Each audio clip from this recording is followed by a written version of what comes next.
এমন একজন আশ্চর্য মানুষের কথা বলবো, যিনি আগে বানিয়েছেন ব্যাংক, তারপর বাড়ি। ভাবতে পারছো?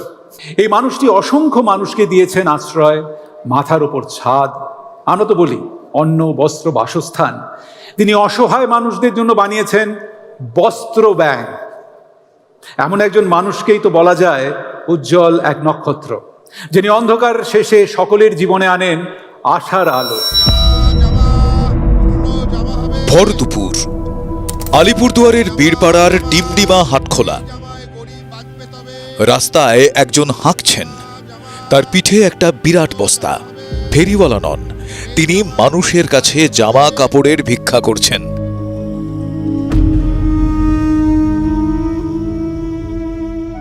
না, নিজের জন্য নয়, যে মানুষগুলোর জামা কাপড় জোটে না, মাথায় ছাদ নেই, তাদের জন্য। একদিন ইউনিফর্মের অভাবে স্কুল ছুট হয়েছিলেন।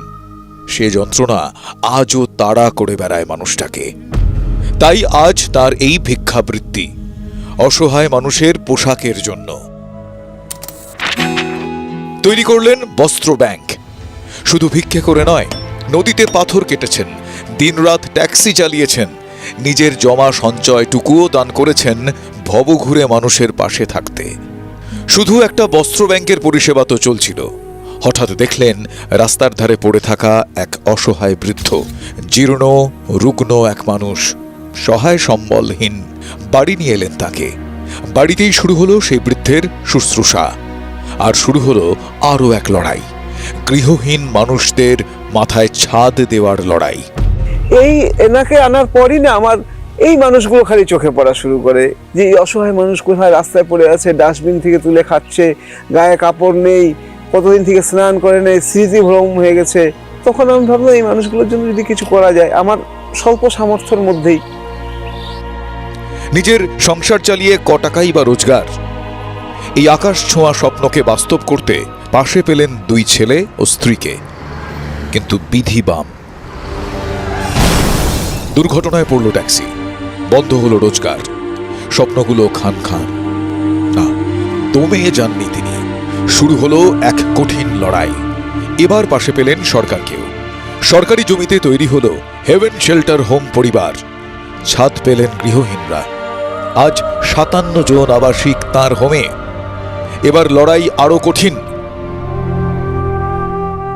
57 জনের অন্ন যোগানোর লড়াই, আবাসিকদের চিকিৎসার খরচ, হোমের বিদ্যুৎ, কোথা থেকে আসবে এত টাকা? তাই আজও বাড়ি বাড়ি হাত পাতেন। পুরোটাই আমার কিন্তু মানুষের সাহায্যে। এক প্রকার বলতে পারেন আমি ভিক্ষে করি এদের জন্য। আমার প্রতিদিন 3 বেলা 35 কেজি চাল লাগে এদের। আজও এক অসম লড়াই তিনি লড়ে চলেছেন আশ্রয়হীনদের ছাদ আর ভাতের জন্য। তিনি সাজু তালুকদার। তার এই লড়াইকে কুর্নিশ জানায় TV9 বাংলা। তাকে নক্ষত্র সম্মানে সম্মানিত করতে পেরে আমরাও সম্মানিত। শ্রী সাজু তালুকদার মহাশয়কে TV9 বাংলা নক্ষত্র সম্মানে সম্মানিত করতে মঞ্চে ডেকে নিচ্ছি বিশিষ্ট চিকিৎসক ডক্টর সুকুমার মুখার্জি, বিশিষ্ট নৃত্যশিল্পী শ্রীমতী অলকানন্দা রায়, বিশিষ্ট অভিনেত্রী শ্রীমতী পাওলি দাম, SRMB TMTর vice president sales and marketing Shri Siddhartha Sen Majumdar, সঙ্গীত শিল্পী রূপম ইসলামকে এবং শ্রী দিলীপ ঘোষ এবং শ্রী সুজন চক্রবর্তীকে।